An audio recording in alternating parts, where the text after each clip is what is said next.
ताज्या घडामोडी बघण्यासाठी आजच आपल्या चॅनलला लाईक करा, शेअर करा, सबस्क्राइब करा। भारत फायनान्स कंपनीचा कर्मचारीच निघाला लुटारू। स्थानिक गुन्हे शाखेच्या पथकाने केला उलगडा। पुसद प्रतिनिधी।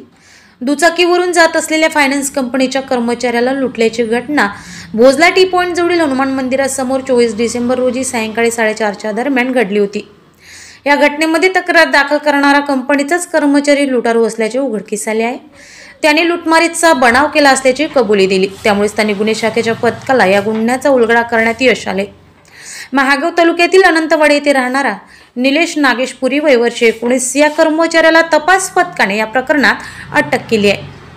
या प्रकरणी निलेशने पूर्वी दिलेल्या तक्रारीत तो भोजला टी पॉइंट जवळील हनुमान मंदिरासमोर वालतूरकडे जाणाऱ्या रोडवरून जात असताना 2 अज्ञात व्यक्तींनी विना क्रमांकाच्या दुचाकीने येऊन दुचाकीला लात मारून खाली पाडले। त्यानंतर माझ्याकडील काळ्या रंगाच्या बॅगमध्ये भरलेली कॅश निलेश आणि खबऱ्याच्या माहितीत तफावत निघाल्यामुळे संशयित निलेशकडून मिळालेली माहिती व खबऱ्याकडून मिळालेली माहिती यात पथकाला तफावत दिसून आली। त्यावरून निलेशची कसून चौकशी केली असता निलेशने त्याच्या स्वतःच्या फायद्यासाठी जबरी चोरीचा बनाव केल्याची कबुली दिली आहे। या प्रकरणात फिर्यादीच आरोपी निघाल्याची भारत फायनान्स कंपनीमध्ये एकच खळबळ उडाली आहे। त्यानंतर आता निलेश विरोधातच वसंतनगर पोलीस ठाण्यामध्ये गुन्हे दाखल झाले आहेत। सांगितले होते या प्रकरणी वसंतनगर पोलीस ठाण्यामध्ये अज्ञात आरोपी विरुद्ध गुन्हे दाखल केले होते। दरम्यान गुन्ह्याचे गांभीर्य लक्षात घेत स्थानिक गुन्हे शाखेचे पथक दाखल झाले होते।